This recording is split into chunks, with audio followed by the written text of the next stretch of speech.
In this short video, we are revisiting Crispr Therapeutics and their update of their Phase 1 CARBON trial with CTX110, because based on some comments on my previous video, it seems that there is still some confusion on the 6 months clinical response rate of 21%, which was reported by Crispr Therapeutics.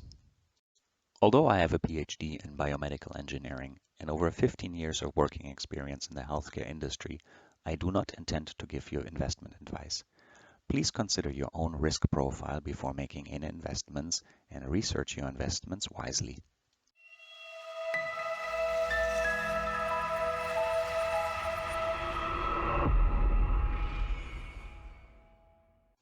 This chart is taken directly from Crispr Therapeutics' presentation on their clinical trial update of CTX110. I have added this red line here indicating the time point 6 months post-treatment in order to visually better differentiate those patients who are on the left, meaning have not reached the 6 months post-treatment, versus those on the right, which do have follow-up beyond the 6 months time point. Furthermore, I have added the numbers here on the left, where you can see ultimately the total patient count, which is 23 patients who have been dosed and are in the intent to treat population.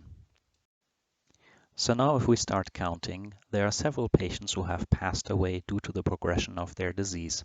We have here 1, 2, 3, 4, 5, 6, 7 patients who have passed away due to their disease, with the exception of patient 16 who passed away due to other reasons. If we then focus on those patients who are 6 months out or longer beyond treatment, we can count here 1, 2 patients who have passed away due to disease progression, 3, 4, 5, 6, 7 patients in total.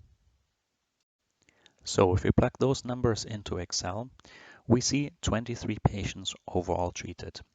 In the group less than 6 months post-treatment, there were 16 patients, and in the group more than 6 months post-treatment, 7 patients.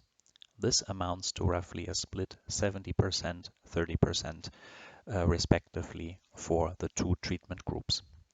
If we focus on those patients in the less than 6 months treatment group, we have just seen on the previous chart that 6 passed away due to disease progression and 1 patient has passed away due to other reasons, which means 9 patients are still alive and not yet more than 6 months out post-treatment.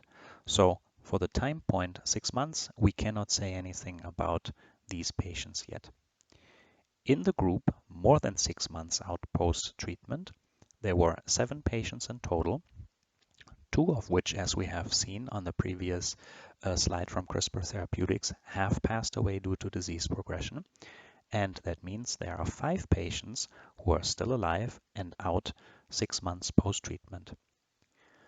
So those 5 patients out of the 23 total, which are 6 months out or more, amounts to, if you are exact, to 21.74% of the patient population.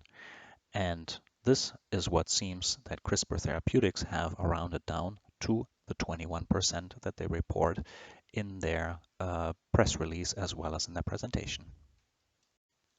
So it'll definitely be interesting to see how these percentages evolve as we get the results from those 9 patients who yet have to reach the 6 months post-treatment mark. I also quickly wanted to provide an explanation on the population of patients participating in these kinds of clinical trials. If you have viewed my previous video on this topic, you already know that in this clinical trial, very diseased patients are enrolled. Those patients have gone through the first 2-line treatments already without any results ultimately, and those are the patients who are eligible to be enrolled in these kinds of studies. Ultimately, this is an ethics question because obviously would be unethical to enroll patients with a particular disease in an experimental treatment. Ultimately, we are dealing with clinical trials. By nature, they are experimental. So Only patients who have unsuccessfully gone through the first-line treatments for a particular disease are eligible for these kinds of studies. And well, those patients ultimately are really troopers that help the progression of medical science, but also these studies oftentimes are really their last chance or hope for a cure, for some of which, as we have seen, of course, patients have responded positively and have a clinical response. And unfortunately, for some, this can always happen, of course, those patients unfortunately passed away. I hope these explanations helped you better understand the science and to make better investment decisions. If you enjoyed this content, please consider liking the video and subscribing to my channel.